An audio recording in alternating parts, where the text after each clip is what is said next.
Bismillahirrahmanirrahim. Alhamdulillahirabbil alamin. Allahumma sholli ala sayyidina Muhammad wa ala ali sayyidina Muhammad. Assalamualaikum warahmatullahi wabarakatuh. Halo teman-teman, apa kabar semua? Mudah-mudahan teman-teman selalu dalam lindungan Allah Subhanahu wa taala. Amin. Alhamdulillah, di video kali ini saya akan bacakan komen dari teman kita. Oke. So di sini datangnya dari Mbak Yani, teman-teman ya. Dan mbaknya bilang seperti ini.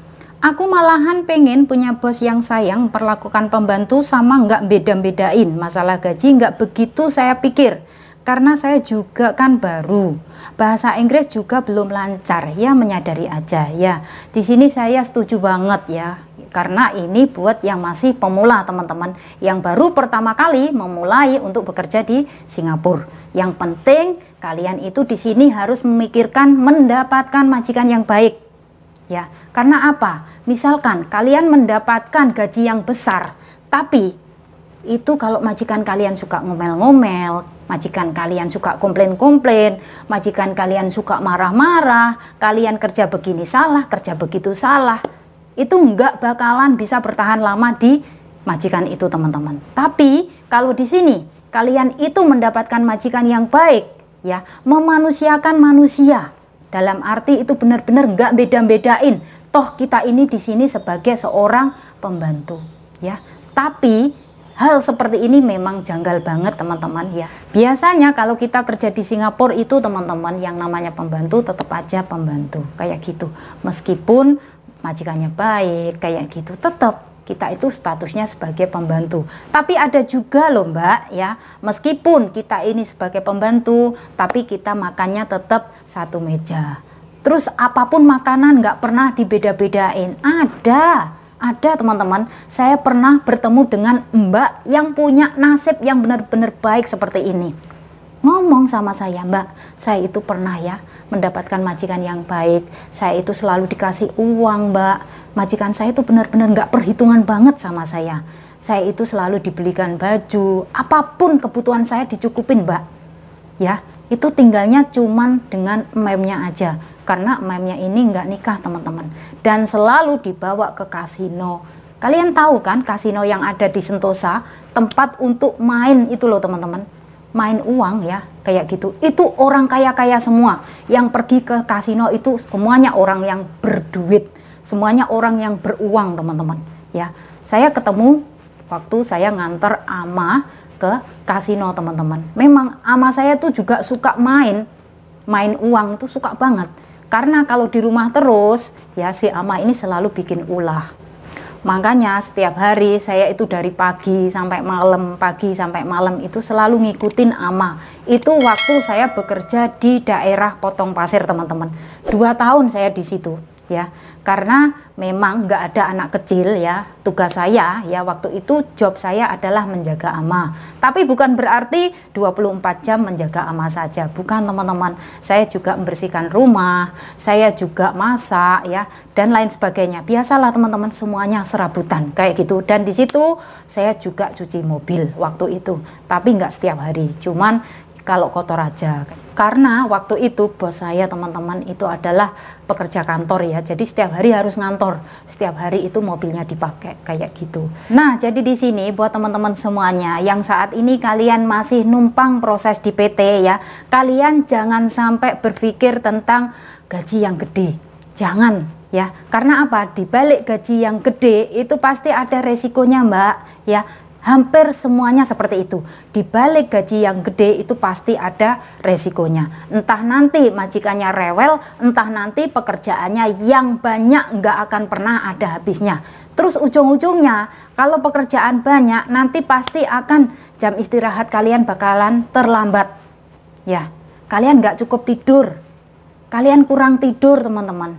Ya, dengan gaji yang besar, dengan kalian jam istirahatnya kurang, terus kalian benar-benar dikejar oleh pekerjaan, itu saya jamin kalian nggak bisa bertahan lama di rumah majikan yang seperti itu. Tapi kalau di sini misalkan gaji kalian tuh ya standar-standar aja karena masih baru kayak gitu kan. Terus bahasa kalian juga harus menyadari teman-teman bahwasanya di sini kalian belum lancar berbahasa Inggris. Kayak gitu kan. Kalian harus sadar, ya nggak apa-apa kalau saya digaji sekian.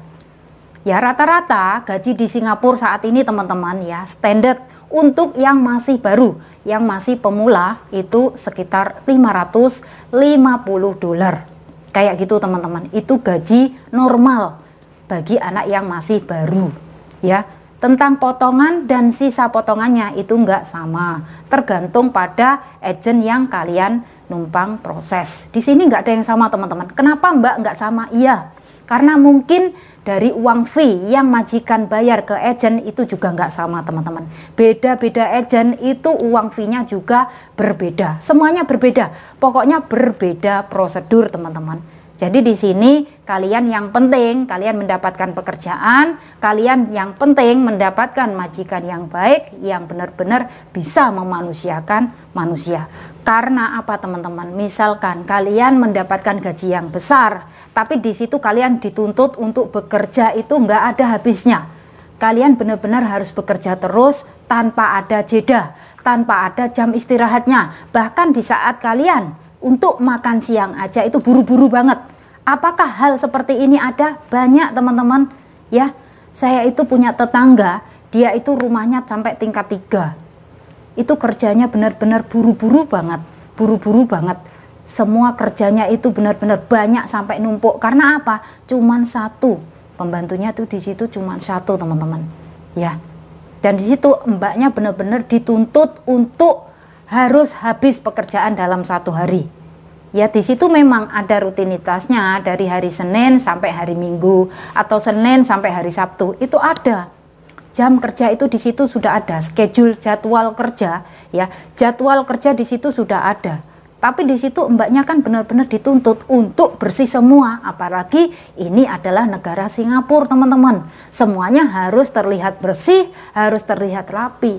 Bahkan ada majikan tuh yang seperti ini teman-teman ya, debu itu dibeginikan teman-teman, tuh ada. Jangan dianggap sepele ataupun kalian anggap remeh ya. Singapura itu benar-benar negaranya bersih ya. Bagi kalian yang nantinya dipertemukan dengan majikan yang baik itu adalah rezeki. Tapi bagi kalian yang dipertemukan dengan majikan yang kurang baik ya kalian harus bersabar. Di situ memang ujian, setiap orang tuh pasti diuji teman-teman. Setiap orang, nggak hanya di Indonesia aja teman-teman, di luar negeri pun juga ada ujian, ada masalah yang akan datang ya. Anggap aja itu proses adaptasi kalian dengan keluarga majikan kalian teman-teman. Nggak usah mikir kemana-mana. Kalau kalian pikirannya sampai kemana-mana, nanti ujung-ujungnya kalian bakalan merasa nggak betah di situ. Kalian bakalan berpikir bahwasanya ya udahlah, lebih baik aku balik aja ke agen, lebih baik aku pindah majikan.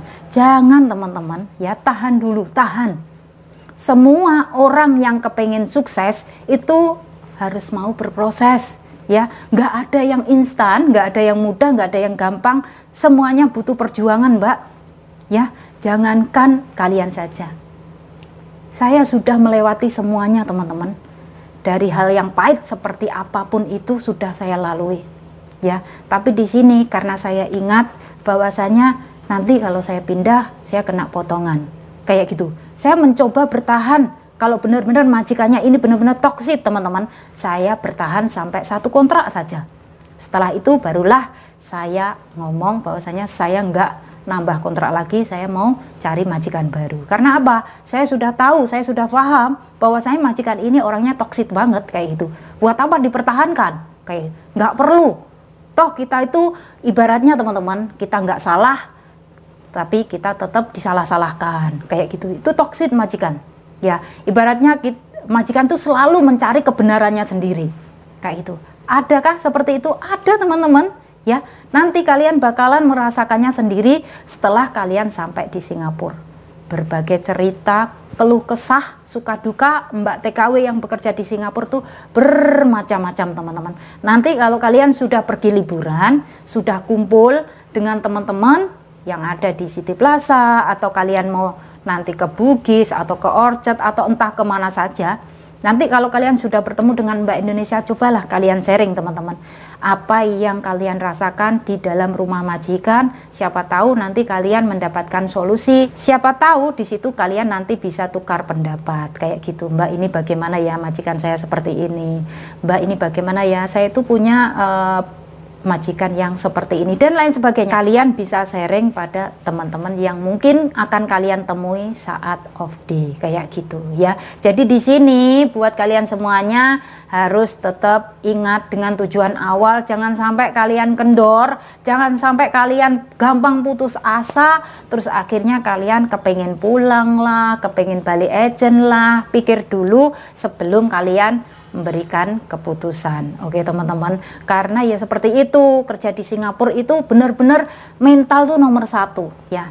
Kalau mental kalian sudah kuat, kalau kalian benar-benar sudah niat nekat dan kalian benar-benar sudah mantep dalam hati kalian, ini mantep banget ya, nggak apa-apa, memang ini prosesnya seperti ini, harus saya jalani dengan sabar dan ikhlas ya.